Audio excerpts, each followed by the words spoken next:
आदरणीय साथियों एवं आदरणीय बहनों, प्रणाम। आज मैं अंतर हृदय से आपको एक निवेदन करना चाहता हूं कि मैं घर छोड़ना चाहता हूं, क्योंकि घर में रह करके जो कुछ भी मैं कर पा रहा हूं मैं उससे कतई संतुष्ट नहीं हूं। भले ही मैं सवेरे 7:30 बजे से लगा करके रात को 11 बजे तक सारा काम करता हूं, लेकिन मैं कुछ और ज्यादा करना चाहता हूं। मैं इससे कतई संतुष्ट नहीं हूं। मैं दिन रात अहर्निश लोगों के स्वास्थ्य की चिंता करना चाहता हूं, लोगों का स्वास्थ्य कैसे अच्छा हो सके उस पर काम करना चाहता हूं। बहुत सारे लोगों को मैं सेंसिटाइज करना चाहता हूं इस इशू पर, बहुत सारे लोगों में अवेयरनेस लाना चाहता हूं, बहुत सारे लोगों की ट्रेनिंग करना चाहता हूं, बहुत सारे लोगों का ओरिएंटेशन करना चाहता हूं इस सारे मुद्दे पर कि किस प्रकार से लोगों के स्वास्थ्य को अच्छा बनाया जाए, किस तरह से स्वस्थ समाज का निर्माण किया जाए। और इसी के लिए मैं आप सबसे सहयोग की अपेक्षा करता हूं कि आप सब लोग सहयोग करें, मुझे समझाएं, मेरा मार्गदर्शन करें कि मैं किस प्रकार से ये सब कर सकता हूं। बट ये तय है, ये निश्चित है कि मैं घर छोड़ूंगा। घर छोड़ करके 24 घंटे इस काम में लगूंगा, क्योंकि मैं घर में रह करके जितना कर पा रहा हूं उससे कतई संतुष्ट नहीं हूं। घर छोड़ करके क्या करना चाहता हूं वो मैंने आपको बताया। देखिए, इंसान जब बीमार होता है, बाकी कभी भगवान को याद करे या ना करे, लेकिन इंसान जब बीमार होता है तो सबसे पहले भगवान को याद करता है कि हे भगवान मुझे बचा ले, हे भगवान मेरी रक्षा करना, या किसी भी रूप में भगवान का स्मरण करता है। तो मैं एक बहुत भव्य तीर्थ बनाना चाहता हूं। मेरा जो सपना है या मेरा जो सोच है वो मैं आपके सामने रख रहा हूं कि मैं एक बहुत बड़ा भव्य तीर्थ बनाना चाहता हूं, और उस तीर्थ में भगवान पार्श्वनाथ का एक तरफ मंदिर हो, एक तरफ गणपति का मंदिर हो, क्योंकि पूरा का पूरा समाज में जोड़ना चाहता हूं और हर समाज को जोड़ना चाहता हूं और हर समाज को उसकी श्रद्धा का केंद्र यहां पर उपलब्ध हो, ऐसी मेरी कोशिश है। फिलहाल जितना मैं सोचता हूं या जितने मेरे सोच में है वो ये है कि एक तरफ भगवान पार्श्वनाथ का मंदिर हो भव्य, एक तरफ गणपति का मंदिर हो भव्य, क्योंकि गणपति को भी सभी लोग मानते हैं, जानते हैं और उनकी पूजा अर्चना करते हैं या उनके प्रति श्रद्धा का भाव रखते हैं। तो ये मेरी एक इच्छा है कि मैं इस तरह का एक मंदिर बनाऊं, ताकि लोगों को 50% आराम निश्चित रूप से मनोवैज्ञानिक रूप से मिलेगा, क्योंकि जब उनको एक आश्रय मिलता है, एक शरण मिलती है ईश्वर की, तो उनके मन में एक सकारात्मक भाव पैदा होता है, नकारात्मकता दूर होती है, और वो जो प्रार्थना करते हैं ना, हे भगवान मुझे बचा लेना, तो वो सार्थक होती है। इसके साथ में क्या क्या बनाना चाहता हूं वो भी इस नक्शे के अंदर मैंने बताया है कि मैं ये पूरा एक परिसर बनाना चाहता हूं जहां पर पूरा का पूरा धार्मिक माहौल हो, यहाँ पर आराधना भवन हो, यहाँ पर सारा का सारा घरेलू उपचार का केंद्र वगैरह बनेगा, तो यहाँ पर मेडिटेशन सेंटर वगैरह सारा हो। उसके बाद में ये यहाँ सेकंड राउंड में उपचार का केंद्र हो, तो उपचार के केंद्र में भी मैं psychotherapy centre, naturopathy centre, physiotherapy centre और एक मेडिकल जो है, क्योंकि बहुत सारी चीजें आज आयुर्वेद को चूंकि प्रमोट नहीं किया गया और आयुर्वेद को खत्म किया गया, अंग्रेजों ने पहले खत्म किया, उसके बाद में हमारी सरकारों ने भी जिस तरह से उसको वापस से पुनर्जीवित करना चाहिए, प्रमोट करना चाहिए, वो नहीं किया। तो इस कारण से हमें एलोपैथी की भी मदद लेनी पड़ेगी। तो एलोपैथी का एक प्राइमरी हेल्थ सेंटर, ताकि इमरजेंसी ऑपरेशंस वगैरह सारा हो सके, तो वो भी हम बनाना चाहते हैं।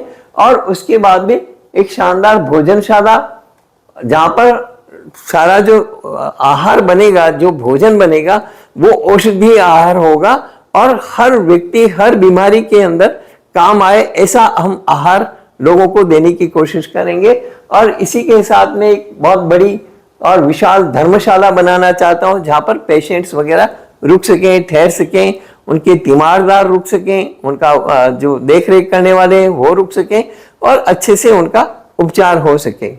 इसी तरह से यहाँ पर मैं देशी खाद से कुछ अनाज वगैरह का उत्पादन भी हम करना चाहते हैं, जो यहीं पर काम आ जाएगा, क्योंकि हमारे पास में गौशाला है, यहाँ पर गायें रखेंगे हम, गायों का जो गोबर वगैरह होगा वो हमारे देशी खाद के काम आएगा, और यहीं पर ऑर्गेनिक सब्जियां वगैरह सारा हम पैदा करना चाहते हैं। और यहाँ पर दुग्ध केंद्र वगैरह सारा देशी गायों का दूध जो उपचार के अंदर काम आता है वो दूध वगैरह भी यहाँ पर उपलब्ध हो। इस सेंटर में हम सारी की सारी व्यवस्थाएं, आईसीयू रूम, फिजियोथेरेपी वगैरह सारा सब कुछ हम करना चाहते हैं। और जो प्राकृतिक रूप से सौंदर्य, आजकल क्या है कि सौंदर्य प्रसाधनों की इतनी भरमार हो गई है कि उन सौंदर्य प्रसाधनों के कारण कई तरह की बीमारियां हो रही है, लोगों को कैंसर तक हो रहा है। तो सौंदर्य प्रसाधन मार्केट के नहीं ला करके नेचुरोपैथी से कैसे आप अपना सौंदर्य निखार सकते हैं, उसके लिए भी एक सेंटर बनाना चाहते हैं। ज्ञान भंडार हम बनाना चाहते हैं जहाँ पर अच्छा साहित्य उपलब्ध हो। इसी तरह से धर्मशाला, विश्रांति गृह के लिए मैंने बोला, भोजनशाला के लिए मैंने बोला, रसायनशाला हम बनाना चाहते हैं जहाँ पर घरेलू उपचार के लिए औषधियाँ तैयार की जा सके। और ये गौशाला का नाम भी हम कामधेनु गौशाला रखना चाहते हैं।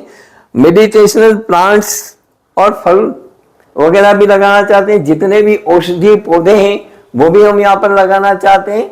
ये सारे के सारे हमने लिख रखे हैं। और बहुत सारे नए औषधीय पौधे भी हैं जिनका यहाँ उल्लेख नहीं है। और बहुत सारे फल जो औषधि उपचार में काम आते हैं वो भी हम बनाना चाहते हैं। माँ मदालसा संस्कार केंद्र भी हम बनाना चाहते हैं जहाँ पर साल में 2 बार बच्चों का संस्कार शिविर हो, संस्कार शिविरों का आयोजन यहाँ पर हो। और नियमित रूप से पाठशाला भी हम यहाँ पर चला सकते हैं। भविष्य में इस तरह की हम एक रूपरेखा तैयार कर सकें।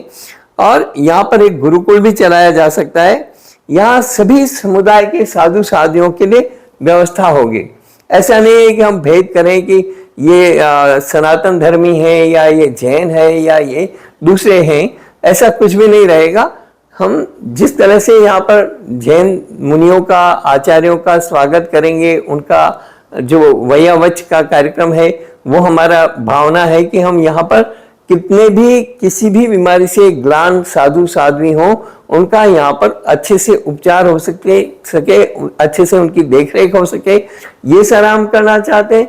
इसी तरह से दूसरे समाज के साधु साधियों का भी यहाँ पर स्वागत है और उनकी भी पूरी देखरेख और पूरा उनका मान सम्मान रहेगा और उनको बहुत आदर भाव से उनका भी हम उपचार करना चाहते हैं।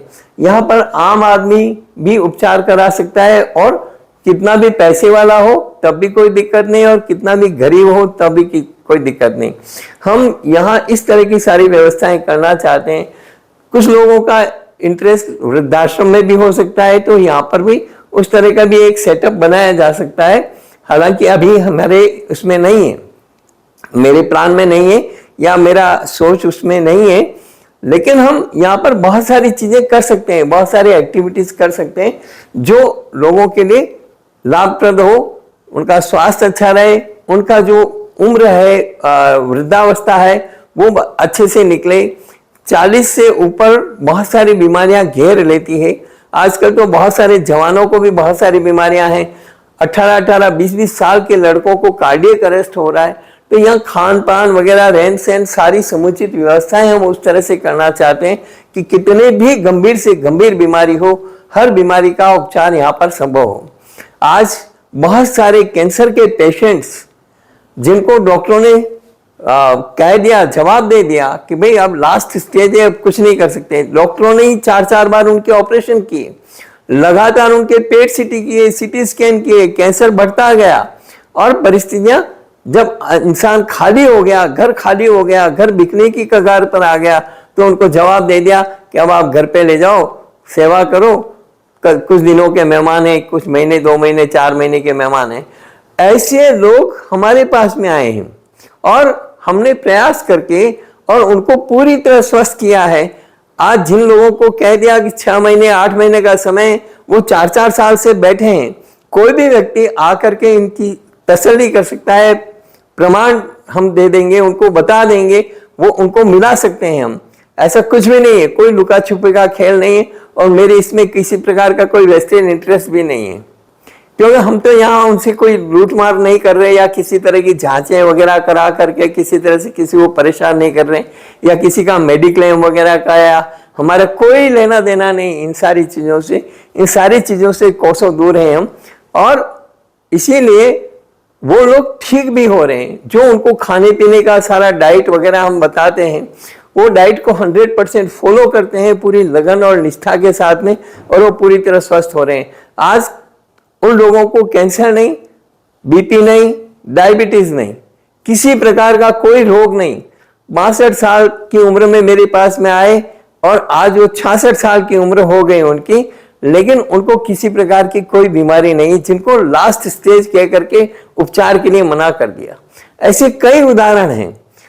केवल कैंसर ही नहीं, चाहे वो डायबिटीज हो, डायबिटीज में भी जिनको 400 400 500 500 शुगर लेवल रहता था, आज वे बिल्कुल नॉर्मल हैं, एकदम से नॉर्मल हैं। जिनका थायराइड बहुत ज्यादा बढ़ा हुआ था, मोटापा बहुत ज्यादा बढ़ा हुआ था, वो लोग ठीक हुए हैं। जिनका चर्म रोग इतना खराब कंडीशन की, सिर के बाल से लगा करके और पांव के नाखून तक पूरे शरीर में 1 इंच जगह ऐसी नहीं कि जहां पर फोड़ा फुंसी नहीं हो रहा हो, और जिन्होंने लाखों रुपया बर्बाद कर दिया, 8-8 10 साल से 15-15 साल से जो लोग पीड़ित थे एक्जिमा से और से चर्म रोगों से, और वो ठीक नहीं हुए, कई प्रकार के डॉक्टरों से उपचार कराने के बावजूद वो ठीक नहीं हुए, वे आज पूरी तरह स्वस्थ हैं। उनको जरा सा भी कहीं चर्म रोग का नहीं है। तो ये सारे का सारा देवगुरु धर्म की कृपा है। मैं तो निमित्त मात्र हूं, और मैं आगे भी 24 घंटे इस काम में लगना चाहता हूं, और इसीलिए मुझे आपका सहयोग चाहिए। क्या आप मुझे सहयोग करेंगे? एक सवाल है ये। और इस सहयोग के रूप में मैं आपसे कोई पैसा कौड़ी नहीं मांग रहा हूं। मेरे को किसी भी प्रकार का धन दौलत वगैरह नहीं चाहिए। मेरे को जगह चाहिए। चाहे कोई ट्रस्ट हो, वो ट्रस्ट ये सब चलाए, बस वो ट्रस्ट को सारा का सारा आर्थिक आधार होगा, आर्थिक रूप से जो है वो उनका अधिकार होगा। लेकिन जो करना मैं चाहता हूं, जो मेरी भावनाएं हैं, वो मुझे करना दिया जाए, उसके अंदर किसी भी प्रकार की रोक टोक नहीं है। तो मैं उस ट्रस्ट के साथ में भी काम करने के लिए तैयार हूं। यदि इंडिविजुअली मेरे को कोई जमीन दे दे तो मैं जमीन पे सारी चीजों को डेवलप करने के लिए तैयार हूं। बहुत सारे लोग हैं जो मुझे इस काम के लिए सहयोग देने के लिए तैयार हैं। अभी तक मैंने कभी किसी से कोई सहयोग नहीं लिया है आर्थिक रूप से। केवल एक महिला है, किरण जी जैन, चेन्नई की, जो अब बेंगलोर में शिफ्ट हो गई हैं। जब थोड़ा बहुत छोटा मोटा कुछ सहयोग की हमें जरूरत होती है तो मैं उनको बोलता हूं, तो वो तुरंत वो सपोर्ट कर देती है। और ये सपोर्ट जो है वैया वच वगैरह है या किसी भी प्रकार का कोई सामान वगैरह है, उसके लिए हम उनसे सहयोग ले लेते हैं कभी कभार, ठीक है। लेकिन बाकी हमने अभी तक किसी से कोई सहयोग लिया नहीं है। आज मुझे चेन्नई से किन्हीं सुधीर गोलेछा ने 11,000 रुपए भेजे मेरे इस मिशन को आगे बढ़ाने के लिए। मैं उनका धन्यवाद करता हूं। लेकिन इन दो के अलावा अभी तक हमने और किसी से कोई सहयोग वगैरह नहीं लिया है। अभी तक ये सारा का सारा मिशन मैं अपने बूते पर, जो भी मेरे पास में पेशेंट की फीस वगैरह आती है, उसी आधार पर मैं अपना चला रहा हूं। जो कुछ भी मैं कर सकता हूं दिन रात मेहनत करके कर रहा हूं। लेकिन मुझे अब इसको आगे बहुत बड़ा रूप देना है। उस बड़ा रूप देने के लिए मुझे आप सब लोगों के सहयोग की जरूरत है। क्या आप मेरा सहयोग करेंगे? बस ये मैं जानना चाहता हूं। यदि आप मेरे को सहयोग की हरी झंडी बताएं, ये सारा का सारा मेरा सपना है। मैं समझता हूं कि अभी जिस कंडीशन में मैं हूं, अगले 10 साल और मैं दिन रात मेहनत कर सकता हूं। बहुत सारे लोगों का ट्रेनिंग, ओरिएंटेशन वगैरह सब कर सकता हूं। उससे ज़्यादा समय मेरे पास में नहीं है। तो इस समय का मैं मैक्सिमम यूटिलाइजेशन करना चाहता हूं, ज़्यादा से ज़्यादा उपयोग करना चाहता हूं समाज के हित में, लोगों के हित में, लोगों के स्वास्थ्य के लिए। इस वीडियो में इतना ही। यदि आप कुछ कर सकते हैं तो ज़रूर मुझे मैसेज करिए। बहुत बहुत धन्यवाद, बहुत बहुत आभार। इस वीडियो को जितना आप ज़्यादा से ज़्यादा शेयर कर सकते हैं शेयर करें। जो साधु साध्वी भगवान मोबाइल वगैरह का उपयोग करते हैं या मोबाइल पे सारा देख सकते हैं, उनको ज़रूर ये दिखाएं, आचार्य भगवानों को दिखाएं जो देख सकते हैं। जो मोबाइल वगैरह का उपयोग नहीं करते हैं, उन्हें ओरली आप सारा सुन करके उनको ब्रीफ कर सकते हैं और उनकी सद्भाव भी आप ले सकते हैं और मुझ तक पहुंचा सकते हैं। मैं हर कुछ भी किसी भी कंडीशन में काम करने के लिए तैयार हूं। बस किसी तरह मेरा ये सपना पूरा हो। धन्यवाद।